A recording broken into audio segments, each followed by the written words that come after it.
and welcome to the Sports Pro podcast with me, Ed Dixon, Sports Pro's Deputy Editor. Now, the IPL is in full swing, but for every star signing, boundary and delivery is the data behind it. With teams looking to get an edge on their rivals and broadcasters looking to maximise fan engagement, CricViz is using data to raise the standard of the game and enhance the experience.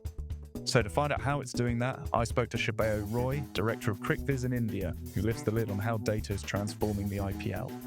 This is a real treat for cricket fans, but also those looking to find out more about how data can lead to better decisions on and off the pitch, whatever your sport. I hope you enjoy it and catch you next time.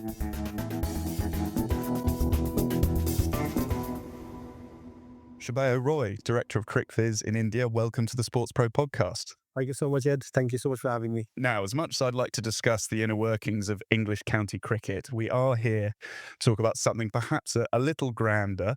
I'm talking, of course, about the Indian Premier League, which began its 2025 season last month.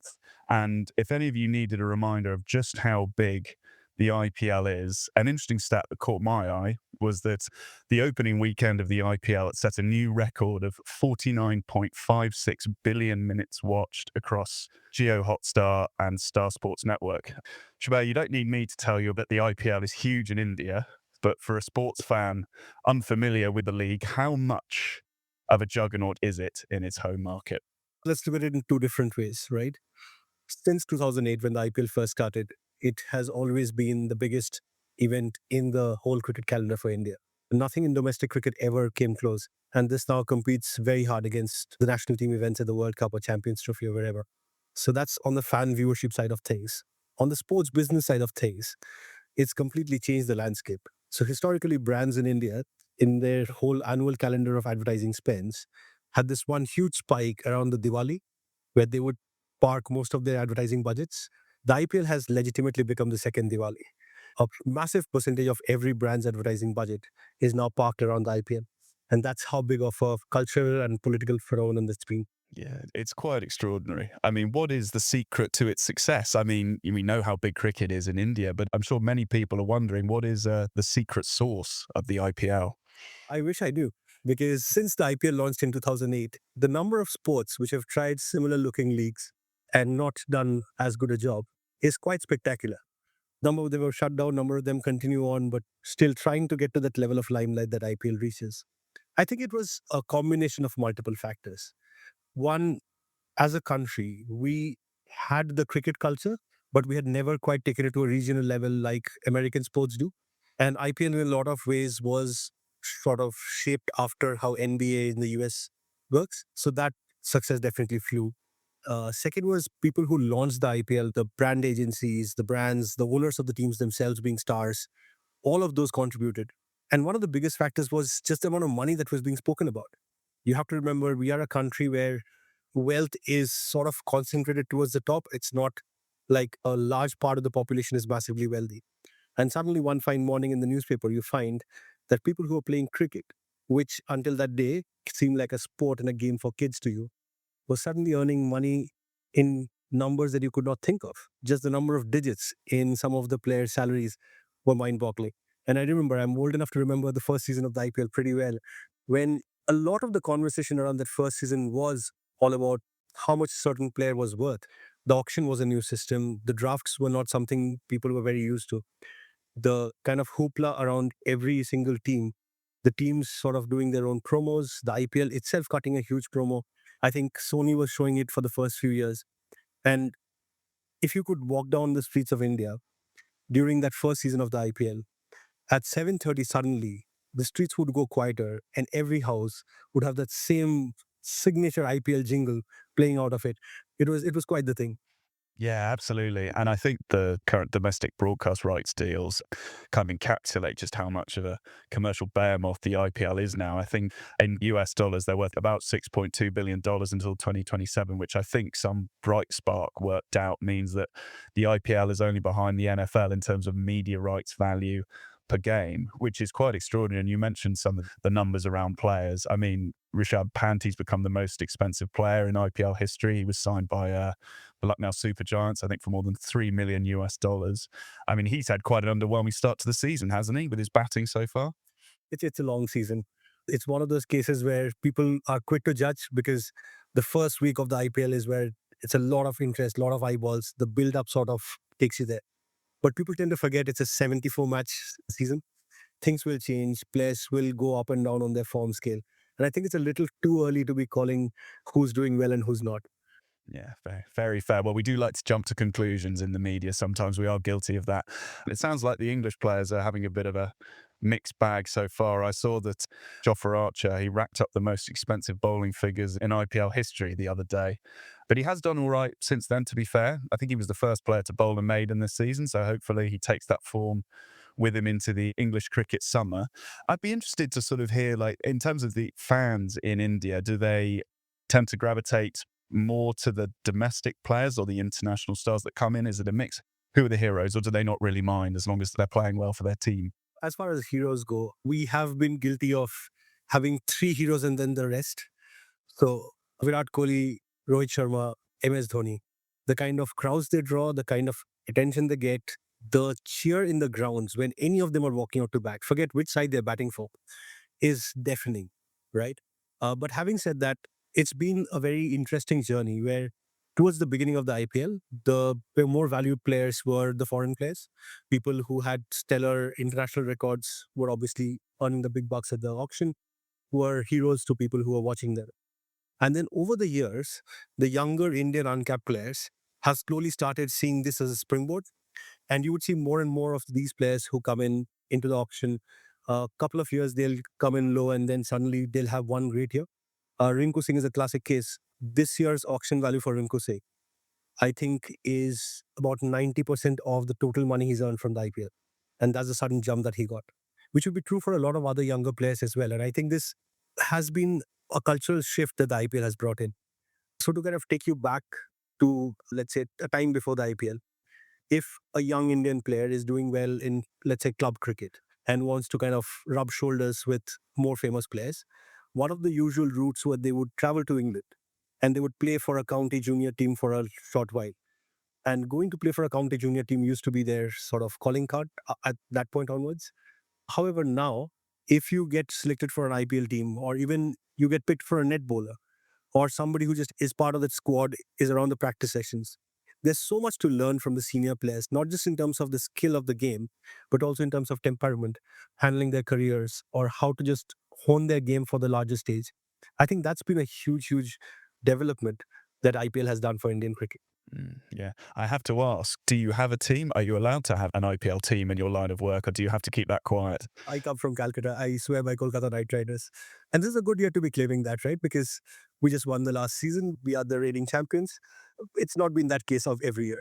Yeah, absolutely. You've got to sing when you're winning, don't you? Are you backing them to retain their title this year, or do you think there's a clear favourite or favourites? I'm hoping, but this year's IPL so far, I would not yet call out a clear favorite. Yeah. And know what? I'm sure we'd happily talk about the games for the rest of the episode, but we are here as well to discuss specifically CricViz and the work you do with the IPL. We'll get into what you do specifically with the league later. But before we do, many cricket fans will be aware of CricViz, which of course is part of Ellipse Data, and the work you do in cricket, including data analysis for teams, governing bodies, and broadcasters. But for those who are hearing about CricViz for the first time, could you sort of give us an overview about what it does and what it specializes in? At its heart, CricViz is just the world's largest cricket database. I mean, any cricket of note being played anywhere in the world, and this goes back to 1877. We will have the scorecard, and for the last 20 odd years, we will have ball by ball data. But when I say ball by ball data, these are essentially very skilled data collection agents who are watching the match play out and they're recording data points for every delivery. This would be the type of delivery, the kind of release, where the ball pitched, how the ball moved, what kind of shot was attempted, where the ball went, what was the intent behind the shot, and a lot of other points, right? So you're looking at a database where, let's say, in a T20 match, which is 240 legal deliveries, what you would have is for every delivery around 50 odd data points. And then this data is made available through our products and our tools to a variety of analysts. Now, some of these analysts are in-house. They work within CricViz. People like Ben Jones, Rufus, Srini, Soham. These have legitimately become people that the rest of the cricketing analytical world look up to. And they are absolutely masters at their game. They read cricket really well, and they then use this data to sort of grab a deeper understanding of the sport. So what would happen is If a certain bowler is coming up to bowl and you have a left-hand batter at the crease, we would quickly be able to dive back into the database and see, in a similar situation, what's been this bowler's top delivery against a left-arm batter, right? So that's how data analysis would typically work. Now, this data analysis finds use in various forms across various stakeholders of the industry. So if you are a governing body, right, and you are interested in winning the World Cup, what you would do is you would have our tools being accessible to your team's analysts. In certain cases, you would have our analysts in your dugout who are then constantly evaluating the opposition, trying to second guess the opposition strategies, finding out what is the strength and the weakness of a particular batter walking out to bat. That's the kind of work that they would do, right? If you're working with a media house, a broadcaster, let's say, they need somebody to constantly keep plugging in this data into their ears for the commentators to talk about it, for the graphics to show that data to the audience, right? If you're a brand, you would be using data as social currency. You would get lost in the furor of the millions of posts that are coming out every time a batter scores a century. And instead of saying, congratulations to X, Y, and Z for scoring a century, you would say this was the first time this batter scored a century where 34% of his shots were attacking shots, right? That kind of social currency is what data builds. So anything that you would do in the world of cricket or the business of cricket and that requires data to be an integral part of it, we service those requirements. Yeah, got you. Cricket is one of those sports where I think actually whether you're an amateur or a professional, where the followers really value data. I've played in very low standard leagues where they keep track of your batting and bowling stats. And I remember we used to, whenever we got in a player for someone and they weren't registered, the person who they were playing in their place said, "Don't let them take my name because they might ruin my stats." So I think it highlights, how much it's valued. Let's get into the work you do with the IPL then. From what you've already said, it seems like a very broad remit. So let's start on the pitch with performance analysis, and that is becoming more and more essential across cricket. So when it comes to performance analysis, what are the key services that you provide, and indeed what are teams kind of looking for when it comes to performance analysis? Because I imagine it varies depending on the franchise and the players, perhaps. Absolutely. Let's go through the journey for a team during a season, right? Let's say IPL 2024 has just ended and you as the team's management are trying to figure out what to do for 2025. Now, what you will come up against first is your choice of players in the mega auction will decide your fate in the few coming seasons. There's a historical way of doing it where scouts used to move around the country, see endless videos of cricketers from around the globe, and sit down with the coach, and the coach would say, okay, I want a left right combination of the opener. Here are 7 options. I want a gun finisher. Here are 5 options. Now, that was the older way of doing it when technology was not as advanced, when CricViz was not offering its services. But what it boils down to today is the coach and the analysts would actually sit down with our tool, who would then say, okay, let me look at batters with a certain percentage attacking shots, who as an opener have averaged more than 25, whose strike rate in the first few overs is so and so, whose capacity against facing right and left arm pace is of such and such caliber, right? Once they do that, they can filter, they can find a certain number of batters, and they'll go deeper into that and find out who are the batters that they can possibly think of to slot it to their team strategy. Mind you, the team's strategy or vision on how the team would look still rests very much with the coach. That's not what CricViz does. But what we do is we provide the tools and tackles and the necessary actionable intelligence to the coach and the coaching staff to make these very educated calls. Then comes the role of our data science. So, just to kind of go a little deeper into this, historically, cricket has been about scorecards. If a certain bowler takes 2 wickets in a particular match, on the scorecard level, they are both 1 wicket each.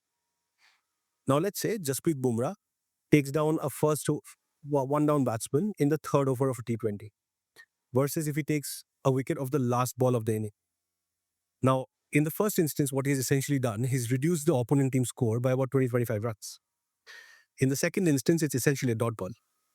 So the impact of these two actions are very different. And that's what CricViz bases a lot of its metrics on, the impact score, where we can find out the actual, tangible, the quantifiable impact that every action on the cricket field has.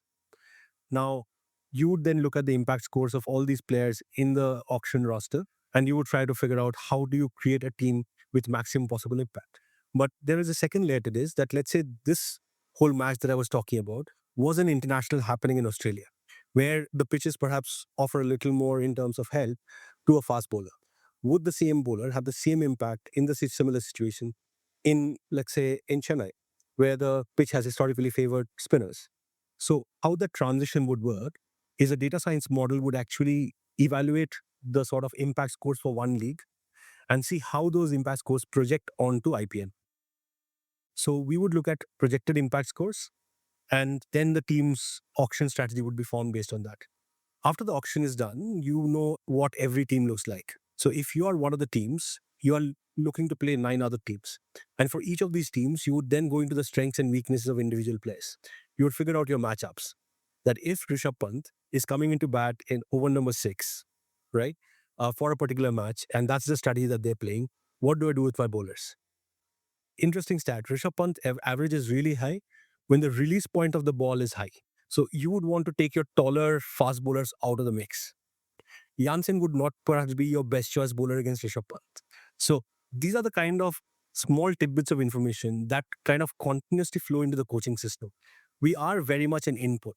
The coaches then sit down with the analysts based on their strategy, based on their vision. They will find out what the analysts are telling them from our data. And then the coach's job, and which is a very, very important job, is to translate all of this data, numbers, information into a form that's an instruction and a guidance to a player. Because overloading an athlete with numbers is not what we do. That's not our job. And that is where the coach comes in as sort of a conduit or a translator for data to become actual actionable insights or actionable instructions. It's kind of mind blowing, really, the amount of data points that you're dealing with and the variables. And you've got to remember that, T20 is the game's shortest format. And yet there's all these mini decisions that need to be taken mid game to try and swing the result, because it can often come down to the last over, the last ball, things like that. So it's staggering the amount of data that you're processing and then presenting. I'd be interested to hear, has the IPL, in your experience, generally been open to the use of data, or did it take some convincing for them to see the benefits? It's not just the IPL, it's the sporting world in general, right? It's been a journey. I've been seeing the sports data space closely since, I would say, 2011. There was a point when the question was why. We would talk to a team, we would talk to team management, owners, coaches, and they would say, we don't need data. We've been doing this all this while. We have tremendous players. They don't need to be told numbers to be able to play certain shots. It's muscle memory, it's habit, it's skill, it's God gifted talent even. But over a period of time, what has happened is the question has shifted from why to how, where it's a given that data is necessary because the margins have narrowed down. There was a time when cricket teams would have vastly different fitness levels. Late 80s, I would not compare India team's fitness with, let's say, a West Indies team or an Australian team. But today, everybody's extremely fit. Their physical abilities are very, very close. Your scouting systems have improved, so you are really picking the best of the crop available. And therefore, the differences between teams are becoming very, very marginal. It's almost like the MotoGP or Formula One situation where the race would be decided by a fraction of a second. And it is those fractional differences that data sort of helps you leverage, right? Where our inputs can create that slight bit of additional intelligence in the whole coaching process that your strategy can then pivot at a certain point. It definitely presents a lot of questions for the coaches. I know we're here to talk about the IPL, but just to sort of come at it from an English perspective, the general idea is in April, when the season starts, you play your 75-mile-an-hour seamers, the ball swings, at a right angle. And then when you go down to Australia, you pick your big, burly fast bowlers that send it down at 90 on a length. Whereas, it's not as simple as that anymore, is it? There are so many variables. I mean, the Australia, they've introduced this Kookaburra ball, which is now seaming a lot more, and slower bowlers in Australia are having a different success rate. So I guess the challenge for CricViz is not just gathering the data, but also presenting it in a digestible way as well. What it really boils down to are the people that you work with, right?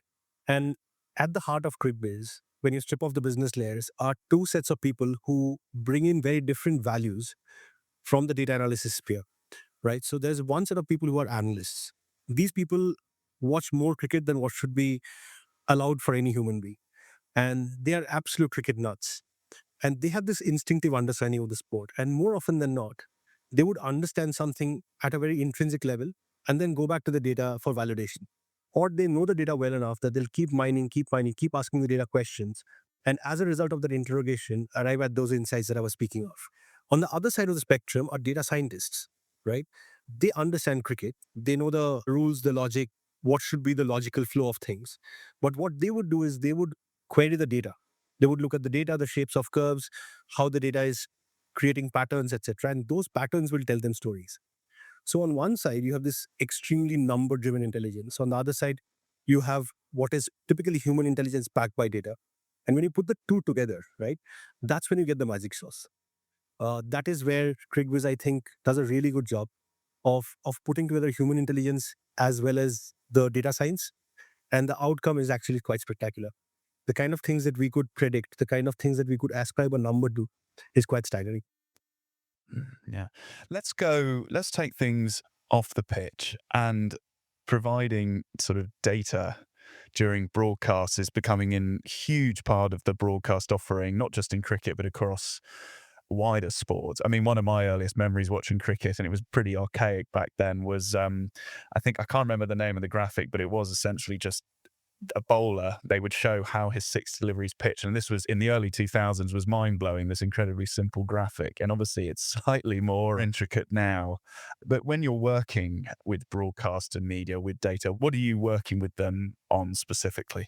So there are a number of use cases. So my memory is clearly the age difference plays a role. Go back to a time when data on cricket screens would mean yellow letters against a transparent background, and that's just showing up the scorecard. That changed to a small asterisk at the bottom, which would give you the player's name and some basic stats when the batter's coming into bat or a bowler's lining up to bowl. I think one of the most exciting developments at that point was if somebody got out for a duck, as the batter is walking out, there's a small duck walking across the bottom of the screen. This, I think, was done in Australia.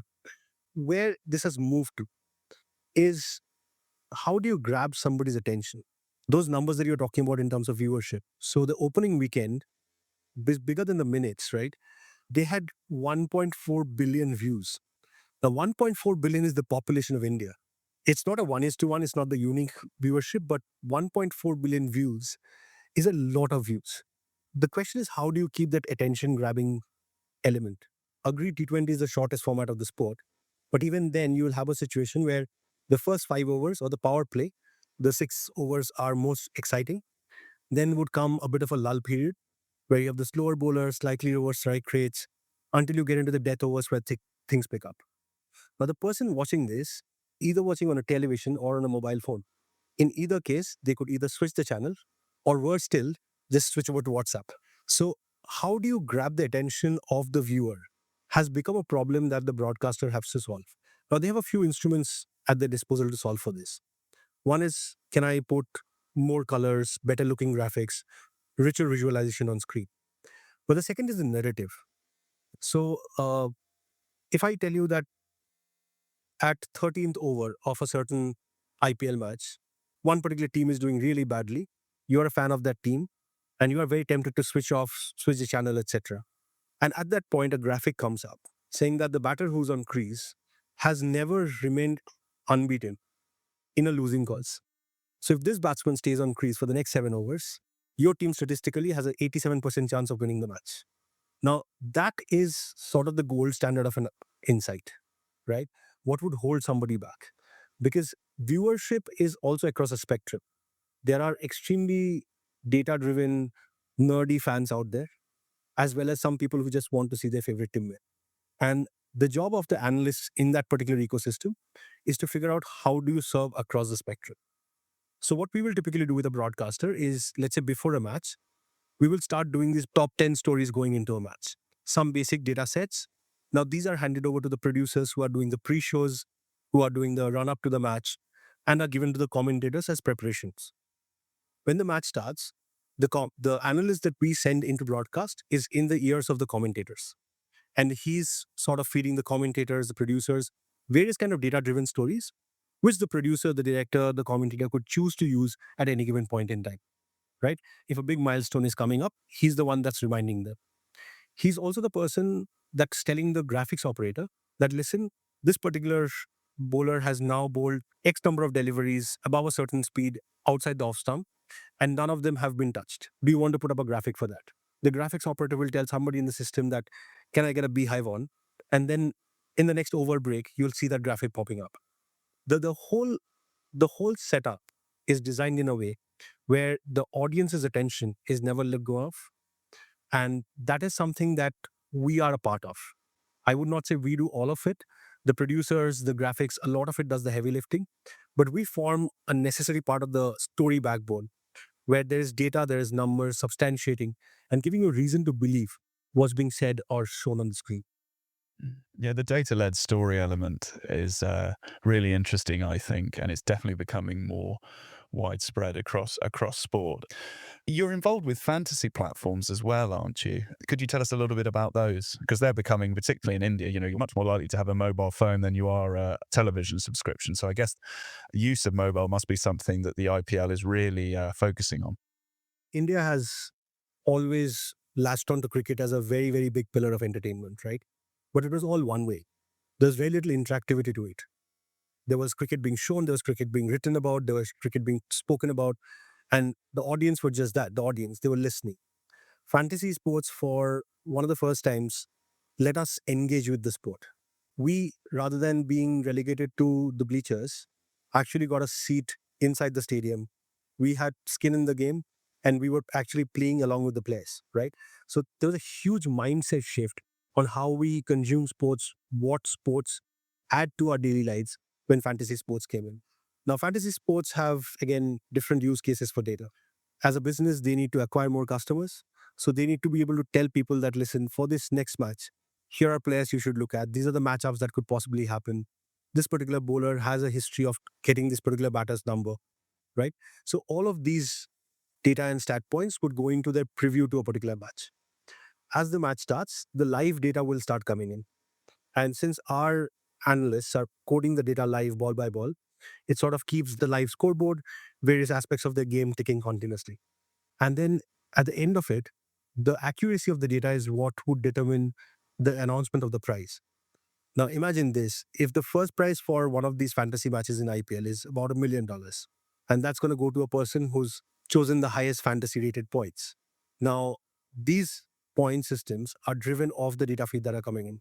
And therefore, an inaccuracy in data means you have perhaps given $1 million to the wrong person.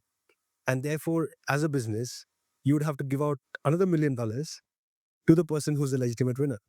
So our accuracy or the level of checks and balances and the quality assurance processes that we have sort of help us to ensure that fantasy providers don't ever fall short of that promise. We've spoken a lot about how much of a sort of commercial and entertainment beast the IPL is, but it's worth remembering as well just how big a market India is. I mean, obviously, it's over a billion people, but presumably with your data, particularly for stuff off the pitch, when it comes to fan engagement, you can help say this particular demographic in this particular state favors this particular kind of content and through this particular platform. So I assume providing that kind of tailored data presentation is another service that you offer as well. Absolutely. We have a thought process, a vision within CricViz that data is at the end of the day social currency.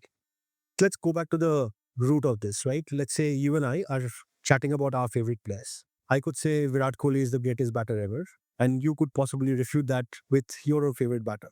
And we could have this shouting match all day long. And it's who said what until data comes into the play. The moment you and I start throwing data in like maybe a top trumps, we have some logical basis to this discussion. Others will start engaging. Now, in social media, what every brand tries to do in terms of engaging fans, be it a team or be it a consumer brand, are trying to engage people in that conversation. The idea is not to shout something from the rooftop and vanish like you do in legacy media. In social media, you want to spur conversation, you want to be able to be part of a conversation. And therefore, data like ours, the kind of insights that we provide, enable brands to sort of go out in the social space and jump into this debate. To give you a simple example, the Jofra Archer example that we cited earlier, if Rajasthan Royals want to talk about Jofra Archer, they would talk about him bowling the first maiden. A brand, on the other hand, could very well define something of an impact led player index, which index they could then update on a daily basis our data at the end of every match. And they would become sort of like a parallel ranking process for the IPL. Now, this is true for a lot of sports. People have done it in football, in cricket, in a lot of sports. You have had brands leveraging the data from that sport to reach out a mass audience. Given the kind of media juggernaut that IPL is, data usage in advertising is still relatively low. It is still a matter of finding a good brand ambassador, cutting a tremendous promo, and playing it as many times as you can. But we are seeing more and more the younger, the startup brands saying that, okay, can we do data? Can we position ourselves as experts in analysis and insights and use cricket data to sort of make that point? And it's a very interesting space that we are currently working in right now. Yeah, it sounds it. I mean, it's not as simple as just signing up MS Dhoni, isn't it? And giving him a nice product to hold, isn't it? It's more intricate than that now, isn't it? Yeah. And the good part about data is I can tailor it to your requirement, right? I'll give you an example. So let's say if you're an auto brand. Now the word drive is a part of your brand lexicon. We as CricViz will know how many times a player attempted a drive shot, how many times he got a good connection, how many times was edged, how many times it went to the boundary, and how many times was mistimed. Based on all of these, I can create an index called the drive index. And you, as an auto brand, would put your brand in front of it. And then your social could every day put out a graphic saying the drive index ratings for today. Over a period of time, what you've done is you've absolutely inextricably involved yourself with this particular aspect of the sport and sort of owned that particular action on the field as almost an IP. And that's where data can sort of tailor it to your brand rather than keep it more generic, as you said. Tony holding a bottle of shampoo be an ideal case. Yeah, it's not as simple as that anymore, is it? The impression I've got definitely from talking to you is, and you mentioned it before, the sort of the human element of CricViz as well, because you've got all this treasure trove of data, I should say. But I think the human element and being able to apply it in an engaging way, would you say that kind of helps differentiate CricViz from other data providers operating in the sport? Absolutely. At the end of the day, you have to realize the people that we are working with are absolute stars. They go beyond being experts, right? The coach of a particular team has been somebody who's scored thousands of runs in international cricket. But if I send in somebody saying, listen, there's so much of data, and by analyzing all this data, our advice to your bowler is bowl 6 Yorkers in an over, right? That's not going to fly. They know their cricket and they want to talk to people and listen to people who also know their cricket. So the people who are CricViz make a huge difference to what CricViz offers to the market. But in the same breath, these people are enabled by a set of products and tools that we also offer. For example, we have a tool called Centurion. Uh, I mean, I'm not saying this because I work for CricViz, but having seen a lot of the other products out there, Centurion is miles ahead of any other cricket analysis tool out there. The way you can break down an inning, the way you can pick particular videos, the way you can select shot types, etc. All of this makes an analyst's job so much easier. Now, in the absence of CricViz, in the absence of Centurion, would the analyst not have this? They would perhaps figure out a way to get to this data, not have all of it, have some of it, but they will still have some insights. But what this does is it makes sure that the analyst is not wasting time in finding data, but actually using their skills in doing what they're supposed to do, which is analyze. It also helps that we are a company, we are very open to collaboration. We have today an exclusive partnership with Hawkeye. We have a partnership with Virtual Eye, and their ball tracking data directly comes into our database. Now, picture this: a different company would have somebody tagging the ball line and length. Now, this person has been at a test match for 4 hours in the day. He's tired. His eyes and his hands are tired. And the accuracy is bound to waver. It's human nature. However, with technology like Hawkeye, with Virtual Eye, what we get is the line length and the ball trajectory data right from the cameras. It just gives you that slight bit of extra edge, that extra added layer of accuracy. That means the insights are not being driven off wrong data. So you would always have two layers to this: the data and technology and the human layer. Both have to work in sync for the magic to happen. Yeah, that's exactly it. It's finding the edge, isn't it? Whether that's on the pitch or off it. And we've made it this far in the conversation, and we haven't talked about sort of a topic that's, prevalent in sport and indeed wider society, artificial intelligence. We are seeing how that can provide, well, how organizations are looking to leverage that for an edge. When it comes to using that for data, whether that's gathering or presenting it, I should say. I'm not asking you to get out your crystal ball and see how it's going to change data gathering going forward, but how do you see AI and machine learning further reshaping data gathering and indeed cricket strategy? Two different sides to this. One is machine learning is something that we already use in a lot of ways and forms. For example, we have a metric called expected wickets. Expected wickets is, the ball trajectory gets compared with maybe 3 million other delivery trajectories and sort of finding the anticipated output of any particular delivery based on its line length, movement, etc. Now, that is sort of machine learning at work. It's not entirely formulaic. There's a bit of fuzzy logic to it as well. There is the other side where Gen AI helps us create new things. For example, you have cricket going down to a first class level for a small place where you do not have the kind of manpower to put manual commentary for every delivery. But given that we are collecting the data, if we take our data and put it into a Gen AI system, we have AI driven commentary that's almost human sounding. And this is a service that we currently provide. We use those. But if you are asking me that, can there be a system where a coach would turn up and just type in a question saying, who's the best batsman to send in for the next over? And it would give you actual informed answers. I think we are not quite there yet, right? AI is in its infancy. I'm sure it'll grow, it'll get better, and it'll do beyond maybe Ghibli style images. But where we are right now, I think the combination of human intelligence and data science is doing a job that AI still can only aspire to. There are other products where there is an interplay of AI and data in the cricket space, but we are yet to find something that can give you the accuracy and the kind of richness of insights that you would really want. Uh, for example, if you had to calculate the run rate at the end of every over, that's a simple mathematical formula. But how exciting is this story going to be after you do it for the first 10 overs? And to keep that excitement going, you would need a human being to actually be in there and say that, okay, listen, out of the 7 different stories, this I think makes the most sense. This I think will hold back most people. Or for a team who's choosing a batter at the auction table, how the other teams are reacting to it, reading that pulse and saying, okay, can I make a bid just to push up somebody else's price? Those are things that I don't think AI can do very well yet, but I'm absolutely of the opinion that it will very soon. There is no debating that. What we are positioning ourselves as are any AI system in cricket will need its foundation in very rich cricket data, and we have the database to go. So anybody working in the AI space in cricket, we are more than happy to talk to collaborate, to experiment and see where we can land with things. If we can offer that to the client right now or not is a different question altogether. Yeah, absolutely. Subhayu, we are out of time, but thank you so much for coming on and really pulling back the curtain on all things IPL and data. It was a really interesting chat. Thank you so Thank much. you so much, Ed. It's been a pleasure.